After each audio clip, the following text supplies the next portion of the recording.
우리 모두 실수를 하죠. 저도 하고 여러분도 합니다. 그런데 만약 한 사회 전체가 그것도 아주 치명적인 실수를 저지른다면 어떻게 될까요? 오늘 우리가 깊이 들여다볼 이야기는 바로 이 오류와의 끝없는 전쟁에 대한 겁니다. 우리가 실패하는 방식이 어떻게 우리의 성공을 결정하는지 그 거대한 이야기를 시작해 보겠습니다. 사회는 어떻게 스스로 악몽을 만들어낼까요? 이건 그냥 옛날 이야기가 아니에요. 우리가 매일 뉴스를 보고 여러 사회적 문제를 지켜볼 때마다 마주하는 아주 현실적인 질문이죠. 자, 이 질문을 출발점으로 해서 그 내부 작동 방식을 한번 깊이 파고 들어보죠. 인류는 이 오류라는 적에 맞서서 크게 두 가지 다른 전략을 써왔어요. 하나는 우리는 절대 틀리지 않는다는 무오류성의 단단한 요새를 쌓는 거고요. 다른 하나는 우리는 언제든 틀릴 수 있으니 빨리 찾아서 고치자는 자기 수정 시스템을 만드는 겁니다. 이 두 생각이 어떻게 부딪히는지 한번 볼까요? 자, 그럼 첫 번째 전략 무오류성의 요새부터 자세히 들여다보죠. 이 아이디어는 사실 인간 지도자에 대한 깊은 불신에서 시작됐어요. 생각해보세요. 어제 한 말을 오늘 뒤집는 왕, 뭔가 꿍꿍이가 있어 보이는 사제, 이렇게 변덕스럽고 실수투성이인 사람을 어떻게 믿고 따르겠어요? 그래서 사람들이 눈을 돌린 게 바로 신성한 텍스트, 그러니까 경전이었던 거죠. 이건 변덕스러운 인간의 말이 아니라 신의 말씀이니까 절대 틀리거나 변하지 않을 거라고 믿었던 거예요. 이 시스템 뒤에 깔린 논리는 들어보면 정말 그럴듯해요. 자, 1단계, 인간은 늘 실수한다. 2단계, 하지만 신의 책은 완벽하다.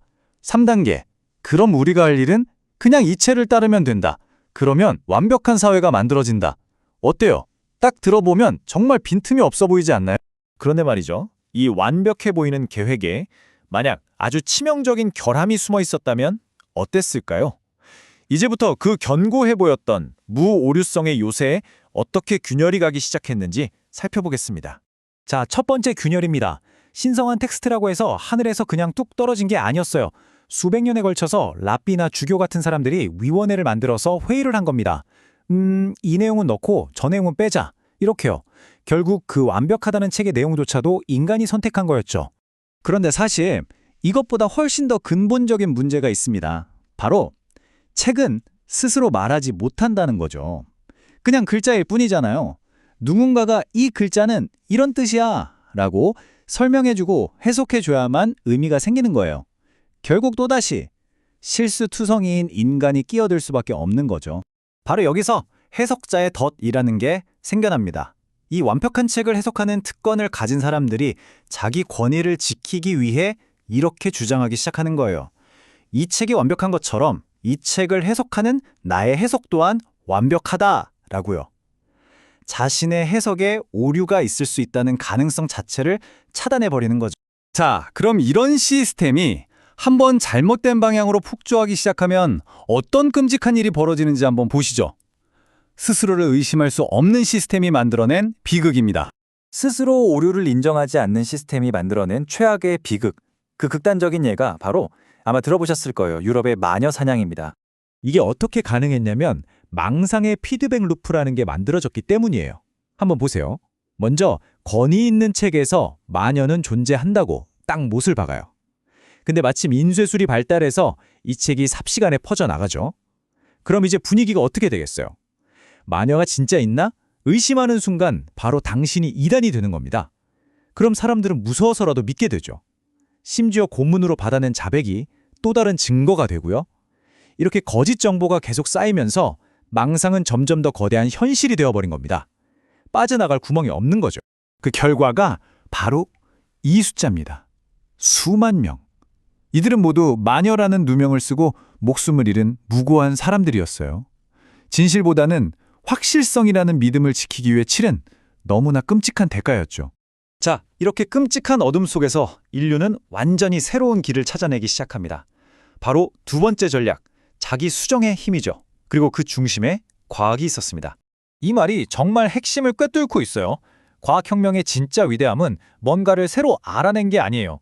오히려 우리가 아직 모른다, 우리가 틀릴 수도 있다는 걸 솔직하게 인정한 데 있었던 거죠. 이건 정말 엄청난 생각의 전환이었습니다. 이 표를 보시면 두 시스템의 차이가 극명하게 보이죠. 진실의 원천부터가 다르고 반대 의견에 대한 반응도 정반대예요. 하지만 가장 중요한 건 바로 이거예요. 오류를 어떻게 보느냐. 한쪽에서는 오류를 숨겨야 할 죄악으로 보지만 다른 한쪽에서는 더 나은 답을 찾기 위한 소중한 기회로 본다는 것. 이 차이가 모든 걸 바꾼 겁니다. 이게 실제로 어떻게 작동하는지 보여주는 아주 좋은 예가 있습니다. 불과 수십 년 전만 해도 의학계에서는 동성애를 정신질환으로 분류했어요. 공식적으로요. 하지만 시간이 지나면서 이건 그냥 편견일 뿐이다라는 과학적 증거들이 계속 쌓이기 시작했죠. 결국 정신의학계는 스스로의 실수를 인정하고 진단 목록에서 이걸 공식적으로 삭제했습니다. 바로 이게 자기수정이죠. 고통스럽지만 진실을 향해 나아가는 과정인 거예요. 물론 말처럼 쉬운 일은 절대 아니에요. 특히 기존의 질서를 유지해야 하는 정치나 종교 집단 입장에서라면요. 실수를 인정한다는 건 곧 자신들의 권위가 흔들리는 것처럼 느껴질 수 있으니까요. 질서냐 진실이냐 정말 어려운 선택이죠. 자, 그런데 이 수백 년 된 이야기가 놀랍게도 바로 오늘 우리 눈앞에서 재현되고 있습니다. 그 새로운 전쟁터가 바로 인공지능, AI입니다. 오늘 이야기의 핵심을 이 한 문장으로 요약할 수 있을 것 같아요. 우리가 믿어야 할 것은 무오류성이 아니라 오류를 수정하는 시스템이다. 완벽한 정답 그 자체가 아니라 틀렸을 때 바로잡을 수 있는 그 과정, 그 시스템을 믿어야 한다는 거죠. 그래서 우리는 지금 AI와 함께 두 갈래의 길 앞에 서 있습니다. 하나는 AI를 모든 거라는 신탁처럼 여기고 그 답을 맹목적으로 믿는 길이에요. 이건 자칫하면 새로운 기술로 무장한 현대판 마녀사냥으로 이어질 수도 있겠죠. 다른 하나는 AI를 유용한 도구로 보되 끊임없이 그 결과를 의심하고 검증하는 길입니다. 더 현명하고 더 나은 미래로 가는 길이죠. 결국 선택은 우리에게 달렸습니다. 기존의 질서를 지키는 것과 때로는 불편하더라도 진실을 마주하는 것. AI라는 강력한 도구를 손에 쥔 우리는 과연 어떤 미래를 만들어가게 될까요? 이 질문에 대한 답은 바로 우리 각자가 지금부터 만들어가야 할 겁니다.